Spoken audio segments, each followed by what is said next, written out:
Sounds good. So welcome everybody to this edition of Why We Plan. I'm your host, John Brown, the co-founder of Business Enterprise Institute, or BEI, which is focused on helping business owners benefit from their life's work. And we do that through working with advisors and helping them gain the experience and the tools and training necessary to create a great exit plan for business owners and help them leave their business in style. With me today is Jonathon DeYoe. First of all, Jonathon, welcome. Secondly, explain the origin of your last name. I've never seen anything close to that before. So DeYoe is de joie. If you go back to the 1400s, it's of joy, or play. It's there's a Chateau de Joux on the border of Switzerland and France that I visited, for my honeymoon 22 years ago. But that's the origin. That's great. Having a last name like Brown, I'm always interested in unusual last names. But Jonathon, tell us a little bit about your practice, first of all. So I'm a financial planner, and I actually work with a variety of people. Most of our clients are sort of strong women, women that run their own businesses, female attorneys. And I didn't really understand that until this is probably a decade ago. I've been doing this for 25 years, but about a decade ago, we hosted a theater event, and I looked up at the audience and there was all women. And I was like, wow, that's my client base. And I didn't really put that together, but I think it's because this is why I like the show, right? We're so planning oriented, and planning is something that's very attractive to, more attractive to female entrepreneurs than male entrepreneurs. Maybe. I don't want to get gender specific, but it seems to be more attractive to that group.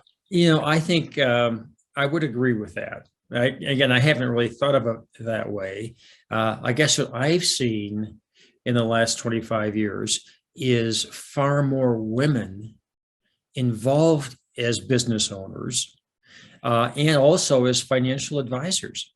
Yeah, well, there was 1%, 25 years ago, there's only 1% of the population of advisors was women. So now it's maybe up to 19. So there's still a long ways to go, but it's great to see. That's interesting, because I would guess that half of our financial advisor members are women. So to answer your question, I think women are more planning oriented. That sounds like a gross overgeneralization, but that I would agree with you on that.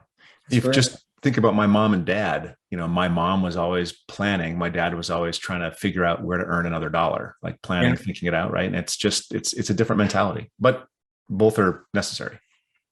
Well, as interesting as this topic is on his last name and the emergence of women as a strong factor and force in financial and exit planning, we should probably talk about today's topic, which is what owners of financial services industries, a financial advisory firm, a financial planning firm, what should they be considering? Because there's this huge, and you can explain it better than I can, this huge movement towards consolidation in your industry, unlike probably any other industry I'm aware of. Yeah, so explain the origin of that, the consequences of that, how those of us interested in maybe transferring ownership of our financial planning practices, what should we be considering in designing our practice and the type of clients we should have, and so on. Yeah. So I just, as a little bit of background, in 2021, I did merge my practice into a larger firm. And so 4 years ago, I looked at doing it for the first time. And 4 years ago, instead of doing it, I was talking to my brother, and he was going to come on and join me as a COO and take over all those things that I didn't really want to do. I want to work with clients. I want to work on financial decisions and modeling and that kind of stuff. I don't like HR. I don't like technology stacks. I don't want to do those kinds of things. And so he was going to come on and do it. And so the stimulus for me was in June of 2021, my brother died. And so I very quickly pivoted and said, all right, I talked to these people 3-4 years ago. I'm going to hire, some advisors. I'm going to talk to more people. I'm going to find a firm. I'm going to merge with them. And I found a great firm at EP Wealth, and I'm really happy to be there. So the process is really, really interesting because I had a stimulus in the death of my brother that moved me to do this. But Wow. the outcome, I got so much more out of it than I had anticipated. Things like, I knew that I didn't want to do tech stacks and HR. So that was great. Like the infrastructure was there. I got to offload operational stuff. It lets me focus more time on my clients. But the upshot, because I have more time and I can serve my clients better, I'm actually growing faster. My team is actually growing faster. And, as part of the merge, I'm a partner in the new firm. So that's actually a big deal. It's a big economic deal to me. So when I'm talking to these study groups, my friends in the, in the industry, I'm telling them they should look at this. Yeah, I know that you guys want to grow it. I know that it's your thing and it's your baby and it's important. I know all that. And you can grow faster. You can actually do more work, better work for your clients. You have more resources available to you by merging with one of these bigger firms. And you do give up control. There's definitely some psychological challenges in that, but mostly it's positive. You get scale and you get leverage that you don't have as a, $500 million AUM advisor. Interesting. Yeah. Yeah, I just hadn't thought of it that way. I was always thinking the almost outrageous multiples in terms of revenue that we're seeing in these acquisitions that really make it financially attractive for people like you to merge with another organization. I didn't really appreciate the other benefits of merging other than just getting a lot of money. Yeah. And there's no doubt there is a lot of money. I had a lot of money thrown at me that I didn't take. I had much higher multiples that were available that didn't make sense because they wouldn't allow the same kind of system to go forward with clients, and didn't give me the same access to growth and the same access to the next stages.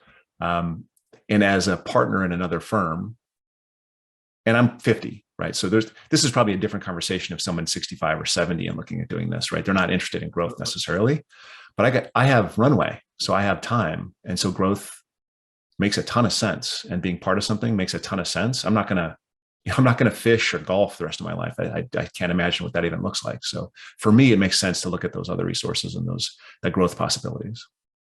That's great. Let's talk a little bit about how to grow a valuable financial services, financial advisory firm. And from the perspective of our business, which is to help advisors develop a stronger practice based around business owners who are ultimately going to transition ownership, how does that fit into your role model, your modeling? Well, so business clients, I think we kind of touched on this a little bit earlier. There's two real big advantages to business clients. The first real big advantage is in our industry, and I think this is reasonable. I'm not fighting against this. I think this is a reasonable thing to say. In our industry, there is a pressure to reduce costs for everyday clients, and I think that makes sense. So there's two ways that people go with this, right? You can reduce costs and you can, battle to get to the bottom of the lowest price, and you're never going to compete with Vanguard. You're never going to compete with, a robo-advisor for that. But you can also increase services. And so one of the advantages of business clients is they need more in-depth services and more in-depth planning. They desire, they require those kind of services. So having business clients is huge for the valuation of your firm because you have really sticky clients. And there's a big assumption in here. And I want to be clear about that assumption. That assumption is you're actually providing that value. The way you get great clients is by serving great clients really, really well and get introduced to more clients. Yeah. And if you do that, and that's the model we've always done is seamless, proactive service. We're constantly scouring for things that we can do better, things that we can provide to clients that they're not getting someplace else or not getting high quality someplace else. So what do you do for business owner clients that you don't do for a university professor, for example? So we try to do everything we can for everybody, but there are things that a business client needs that a university professor doesn't need. And that's like deep tax modeling. It is, how do you manage the succession plan for the business itself? Business owner clients have more complex questions. So what the example of the college professor may not be a good one, because college professors often have outside things they're doing. They're writing books, they're public speakers, they're doing lots of other things, right? They're investing in other projects. And so they have other things going on. But not perhaps as complex as a business owner with 7 employees or 7 crews, or whatever it is that the business is doing. And so they just ask more complex questions, and an advisor can be very valuable in answering those complex questions. Yeah, and I think, from my perspective, the real value of a financial advisor in exit planning is that you do planning. Right. Which sounds like it's silly. Yeah, of course we do planning. But as an old lawyer, lawyers don't really engage in planning. We're more problem solvers. We have a task. We complete the task. We benefit the client. We move on. Same Right. with CPAs. The CPAs do tax preparation, financial statements. They don't, for the most part, do a lot of forward thinking with their clients.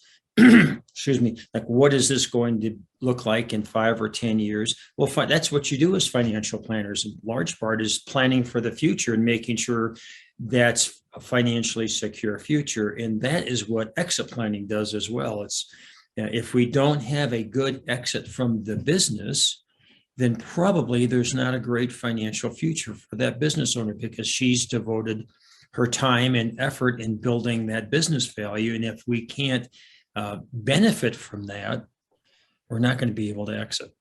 Yep. And all of the family dynamics come in, and how do we take care of the kids, and multiple marriages, and all of these things are so important. And this is probably 8 years ago now. I had clients asking me, hey, I can grow my business, I know how to invest money, I get all this stuff.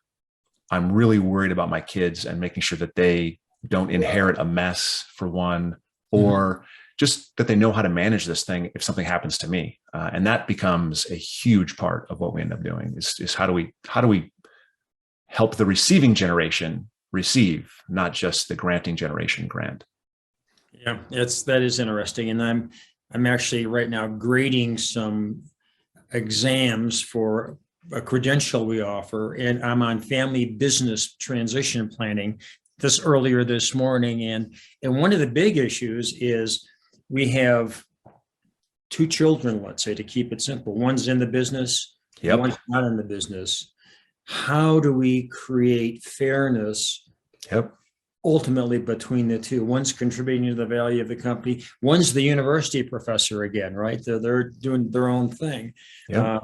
That's always a fascinating discussion and planning opportunity for advisors of all the different professions. But it strikes me that financial advisors are more attuned to maybe some of the less economic financial decisions that have to be made, and more toward what we call aspirational goals of fairness in the family, having a legacy, making sure the business stays in the community. Those are issues that I think financial advisors tackle more easily. Yeah. Other advisors. I would say that's true of good financial advisors. I think there's definitely a line there where many financial advisors are still talking about the S&P 500, and it is what it is. But to provide long-term value, you want to get into those deep questions. Yeah, and it's more of a financial advisor who does planning, yep, rather than in providing just investment advice. Absolutely. Correct. Yep. Anything else you wanted to comment on in this area? No, nothing comes to mind. I mean, if there were questions about the process, I'm happy to talk about the process. If there's questions about, in merging our firm, I learned a ton of things, and maybe this is a whole separate conversation, but I think there's a lot of financial advisors out there that are looking at this. And I think that there's not many resources from other advisors that have gone through it. And I'm happy to be that resource. Well, let's talk a bit about that. When you talk about the issues financial advisors may face as they're thinking about merging, what stands out to you that they may not be aware of that they need to be aware of and deal with? So top of mind right now, the one thing that was a surprise in my whole conversation, and I had the tax attorney, I had the deal attorney, I had everyone review everything.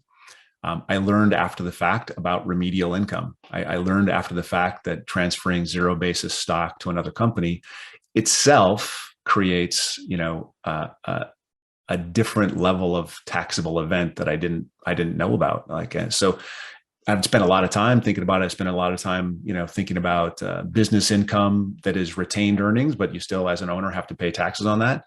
Remedial income was a surprise for me. I did not know what that was, and I'd say that any advisor that is going through this, they should look at they should look at remedial income. They should take a peek at what that means and how that affects them, and if it comes into play. Well, how did it affect you? So without getting into specifics, I became a partner. So, which means some of the equity of my old firm became equity in the new firm. But because I had no basis in that equity, so my basis is basically zero, and prior partners of the new firm have basis. They do have a basis in there. That has to be, in a way, that has to be equalized. And so how that's equalized is I receive remedial income and their basis comes down, my basis goes up. That is income to me after the fact. And because that's income to me, that is not actual income. It's just a taxable income. So I owe a tax on an income that I don't receive. And that's different than, retained earnings that you often have to pay taxes on that goes to develop the business later. And I wasn't aware that was there. And so it's a small surprise. The deal numbers take care of it. So it's not it's not anything to be concerned about. It's just something that I wish I was aware of beforehand. How about the issue of you're coming in to an existing successful firm? You're coming in as a partner. What are the dynamics of that? Is there a culture that you have to adapt to? Do you have more responsibility for reporting what you're doing or your group is doing? Is it changing the dynamics of the actual practice for you? So in terms of client-facing things, it's just better. Like I have way more resources and all that kind of stuff. But the thing you point to there is the reporting dynamics. They're definitely different. I would say that the advantage of going through or working with an M&A group, I worked with Dave DeYoe, DeYoe and Company. The advantage of working with DeYoe and Company is they have a stable of potential acquirers. And in the process, I looked at 20 different acquirers and I had serious conversations with probably 7 or 8 of them. And in that conversation, I got to know what the cultures were like. And I got to talk to lots of different people. And so you can kind of find a cultural match. It's not perfect though, right? For sure there's differences and you gotta, I don't own 100% of the thing anymore. So I don't get to make the decisions. I have to remember, I didn't want to own 100% of the thing anymore. I wanted to not deal with some of these complex questions, and I wanted to offload those infrastructure and operational questions. So I have to remember that when I don't like them. Sometimes I don't like the answers, but I didn't want to make the decision. So it's better. The other point that you raised, I think is really interesting. I hadn't thought about it. But in the normal, when an owner of let's say a regular business, not a financial services business, wants to sell their business, and it's valuable enough to be attractive to many other potential acquirers. So it probably has, north of $1 million of EBITDA or $2 million of EBITDA these days, perhaps. Then what we do in the planning process is we introduce the owner to investment bankers. Yeah. In the process, investment bankers use, and that's kind of what DeYoe was in your scenarios. What they do is they identify potential purchasers. Yep. And then who will be interested in the owner's business. And then the owner, through the sale process itself, meets the potential purchasers, looks at the different deal dynamics offered by each with how much money I get up front, how much money I get, what my role in the new company is going to be. And so you are able to achieve an optimal result because you have many qualified buyers bidding for your practice. And that sounds exactly like what you were able to do. And I would say very few financial advisors go through the process that I believe you went through. Oh, I have friends that went through the process sort of parallel to me, and they did it themselves, and they didn't have the same conversations I had. And I don't think that they lost anything in terms of multiple, but they don't have the same kind of fit. They don't have the same. I mean, there's all kinds of decision factors here. It's not just about money. It can't be just about money. If it is, you're in the wrong business. That's crazy. Mm-hmm. The money's part of it, but also, what are you going to do with my team? And there were people I talked to that said, yeah, we don't want this person, that person, and this person on your team. There were people that I talked to that said, yeah, we'll give you all this money, but we're going to actually use your practice to sell insurance products. Like there's what do you want? What do you want your practice? What's your legacy going to be? What are you leaving behind? And that's really important, right? Yeah. And in that process gave you that opportunity. Yep. That your friends didn't have because it wasn't offered to them. Right. Because it's an expensive commission, right? Oh, yeah. Do I want to spend that much money to hire somebody to get me maybe a better deal? Well, I don't know. I did. I absolutely did. It was worth every penny for me. That's good information, good advice. Thanks much. And I think you're a good example of why we all need to plan for our exits. Thanks, John. Hey, thanks, Jonathan. That was wonderful.